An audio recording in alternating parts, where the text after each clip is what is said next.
Hola a todos, bienvenidos a esta unidad, la unidad 11B, y corresponde a la segunda parte de sismología para la materia de geofísica de la carrera de licenciatura en Ciencias Geológicas de la Universidad Nacional del Sur.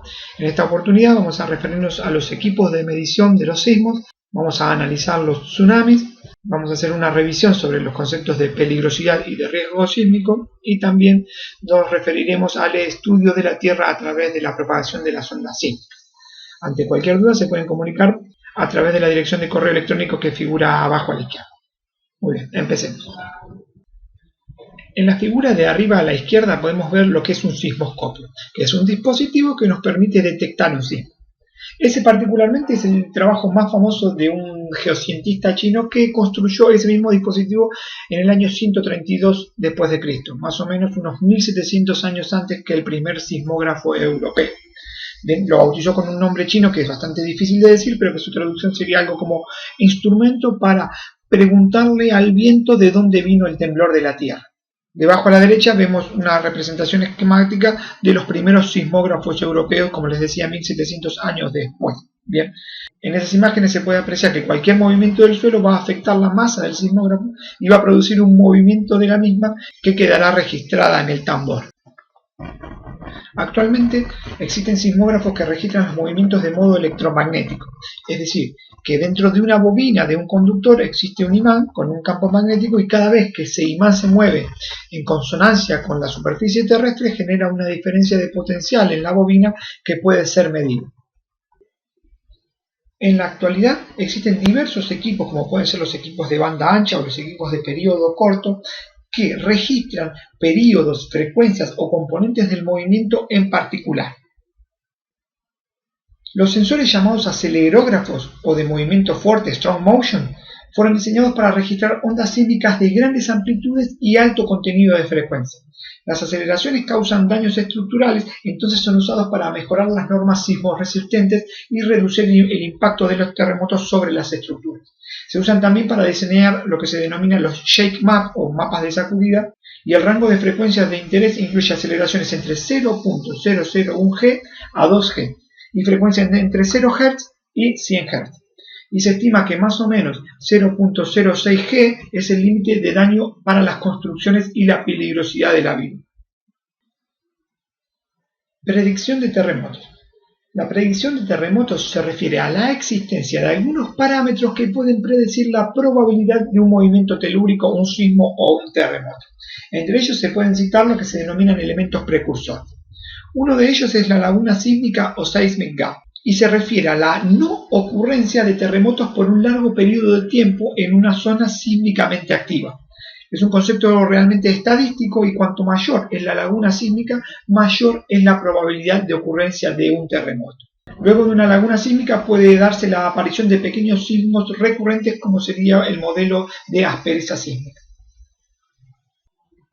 Variación de velocidad de las ondas P.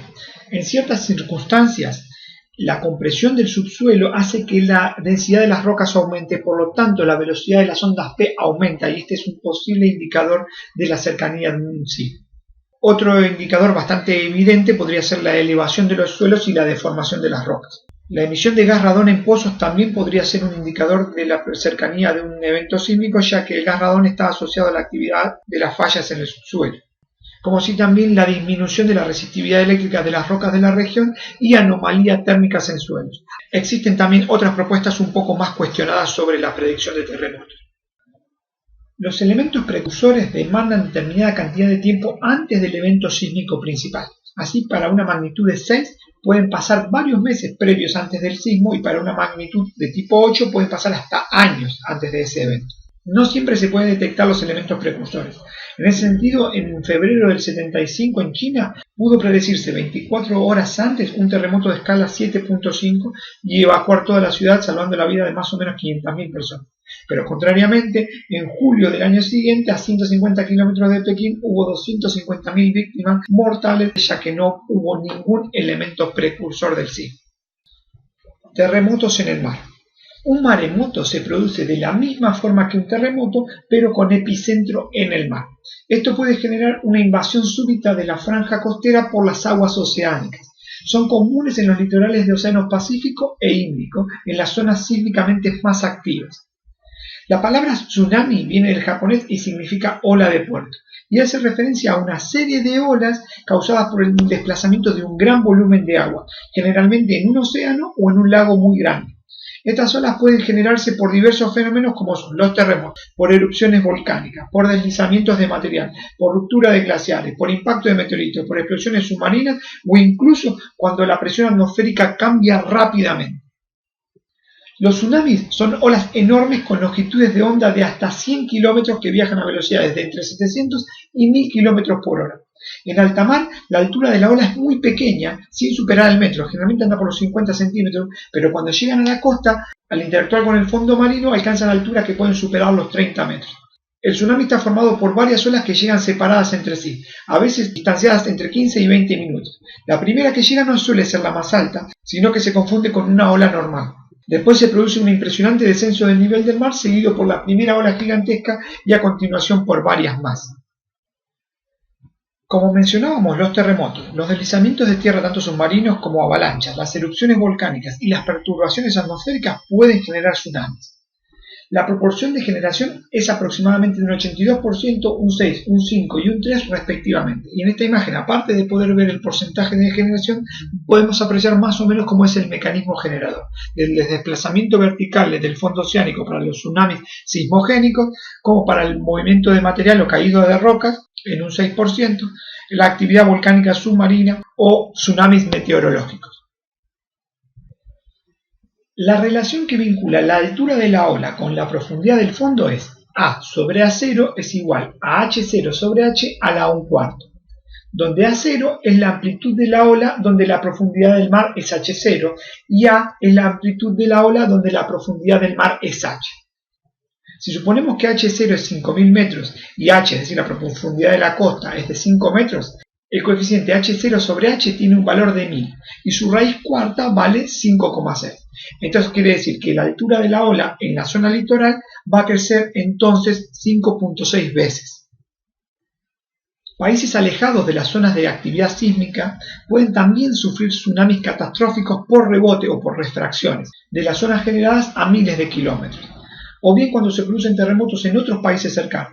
España, por ejemplo, a pesar de no pertenecer a un área sísmica por excelencia, sufrió los efectos del terremoto de Lisboa de 1755.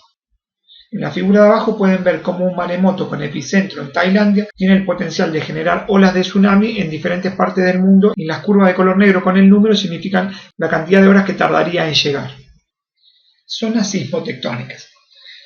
La sismotectónica es un término generalmente aplicado al estudio de la ocurrencia y características de terremotos y su relación con la tectónica de una región en particular y la dinámica general de la corteza terrestre. En esta imagen se aprecia la zonificación sísmica de Argentina, donde se señala el nivel de peligrosidad y la máxima aceleración del suelo esperable para la aplicación obligatoria de la norma sismorresistente argentina.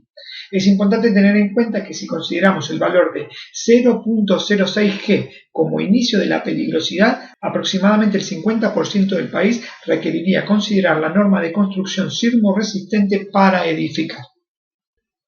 Riesgo sísmico. El riesgo sísmico es el costo total esperable en un entorno determinado y durante un periodo de tiempo concreto de los perjuicios socioeconómicos debido a la ocurrencia de terremotos con epicentro dentro o fuera del entorno. Ha sido definido por la UNESCO como la suma de productos de tres factores. El riesgo se define como la peligrosidad más la vulnerabilidad más el valor económico. Para calcular el riesgo, la suma debe extenderse a todos los elementos y a todas las intensidades o rangos que puedan causar deterioro. Es un concepto basado en la probabilidad de presentación durante un cierto periodo de tiempo de una cierta aceleración o intensidad en un lugar determinado. El conocimiento de la peligrosidad exige, por lo tanto, la determinación previa de la sismicidad y de las leyes que rigen su comportamiento. La peligrosidad, tal y como se ha definido, no se ocupa de los daños que puede producir un terremoto en una determinada estructura. Eso lo hace el riesgo sísmico. Existen dos métodos para el cálculo de la peligrosidad sísmica: el método determinista y el método probabilista. Los métodos deterministas están basados en la hipótesis de que la sismicidad futura será igual que la pasada. Al considerar zonas sismogenéticas se establecen que los sismos pueden suceder en cualquier punto de la fuente y de todos los valores posibles se elige el máximo. Los inconvenientes es que conocer la historia sísmica completa es difícil, pues los catálogos sísmicos no son completos y solo conocemos algunos cientos de años en el pasado, y encima no de forma homogénea. Los métodos probabilistas, a partir del conocimiento de la sismicidad pasada, permiten establecer las leyes estadísticas que rigen los fenómenos sísmicos de una zona. Estos métodos obtienen la probabilidad de distintos niveles de intensidad en un lugar determinado y para un periodo de tiempo dado. Como inconveniente, de igual manera que el anterior, el tamaño del muestreo histórico es limitado a la extensión del catálogo sísmico. Vulnerabilidad sísmica. Es una medida de la proporción del valor que se puede perder como resultado de un terremoto determinado. La vulnerabilidad abarca desde las afectaciones en las construcciones civiles, los sistemas de distribución de agua, gas y electricidad y en la operatividad del transporte hasta el impacto en las actividades socioeconómicas. El valor económico se refiere a todas las pérdidas que ocurren como consecuencia del movimiento telúrico, tanto las directas como las indirectas y aquellas que se miden en valor monetario como social. Factores de amplificación de un terremoto. Ciertas características del terreno contribuyen a amplificar los efectos de un sismo. Por ejemplo, la litología, estructura, topografía, profundidad del nivel freático y zonas sismotectónicas en general. Y esto es aplicable para cualquier región del mundo. Por ejemplo, en el sismo de México del año 85, existió un factor de amplificación del sismo de hasta de 3, es un 3x. ¿Esto por qué? Porque la Ciudad de México está emplazada sobre un antiguo lago y los sedimentos lacustres tienen la capacidad de generar una fuerte amplificación de las ondas. El interior terrestre a partir de la sismología. La inaccesibilidad del interior de la Tierra ha hecho que para su conocimiento se empleen las ondas sísmicas como un método de reconocimiento de sus zonas internas. Estas ondas son generadas por terremotos, pero también por explosiones nucleares, que si bien son una cosa terrible, permiten conocer con mucha precisión la ubicación en el espacio y el tiempo de la detonación. La letra A marca el hipocentro y de forma práctica el epicentro también. La letra delta indica el ángulo denominado ángulo epicentral, que se forma entre el epicentro y la estación de observación B. El punto B representa la estación donde se ubicaría un sismógrafo que detecta el terremoto. Si el interior de la Tierra fuese homogéneo, entonces no habría cambio en las velocidades de las ondas y el recorrido de las ondas tanto P como S estaría dado por una línea recta que une el punto A con el punto B. Pero sabemos que las velocidades cambian con la profundidad. Entonces, suponiendo un aumento de la velocidad con la profundidad, el verdadero recorrido de las ondas se va a hacer curvo, como se puede ver en la figura. Asimismo, la velocidad de P es mayor que la velocidad de S. Por eso se ve que la letra P está delante de la S yendo desde A hacia B. Si conocemos la diferencia de tiempo de arribo de ambas ondas, podemos calcular la distancia al epicentro. Por otra parte, vemos en la parte superior del dibujo el recorrido de las ondas superficiales, que son las ondas Rayleigh y las ondas Love.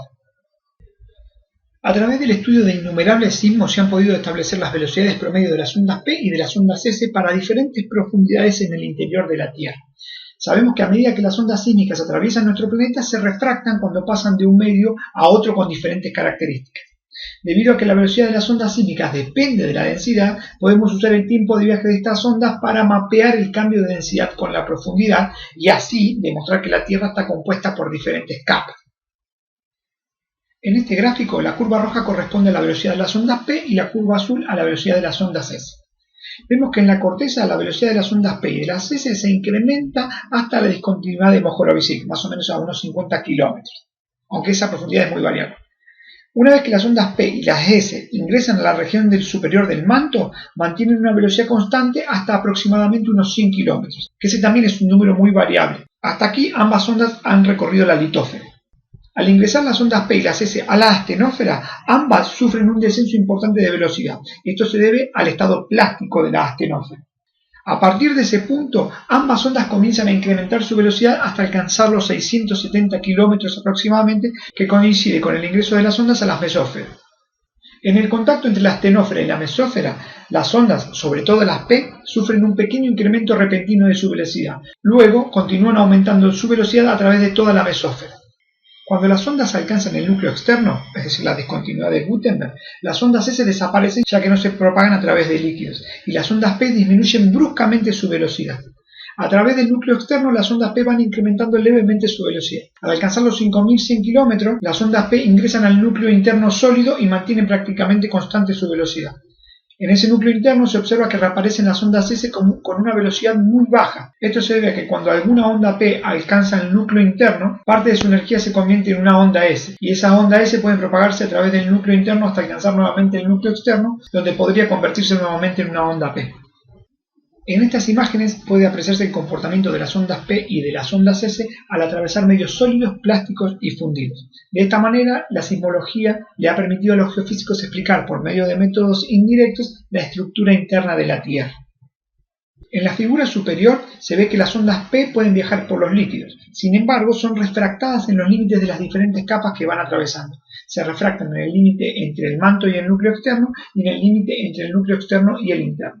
Debido a la refracción de las ondas P que atraviesan el núcleo, ninguna de ellas puede alcanzar la zona situada entre los 105 y los 140 grados desde el epicentro. Esta zona se denomina zona de sombra de las ondas P. Se observa que, sin embargo, alcanzan el sector situado entre los 140 y los 180 grados. En la figura inferior se observa que las zonas de sombra de las ondas P y S demuestran que el núcleo externo es líquido. Las ondas S que generan el sismo estarían a los 0 grados, se registran en los sismógrafos situados entre los 0 y los 105 grados. Sin embargo, no se registran ondas S en los sismógrafos situados entre los 105 y los 180. La explicación de este fenómeno radica en que las ondas S no se propagan a través de líquidos. Las ondas S que se dirigen hacia los sismógrafos ubicados entre los 105 y los 180 grados se detienen al llegar al núcleo externo. La distancia desde la superficie de la Tierra hasta el límite manto-núcleo externo puede ser calculada a partir del tamaño de la zona de sombra de las ondas S, y este valor corresponde a 2.900 kilómetros. Esto es todo para la unidad 11B. Pueden encontrar una explicación mucho más detallada en los apuntes complementarios de esta unidad, y cualquier cosa que necesiten, comuníquense con la cátedra. Gracias.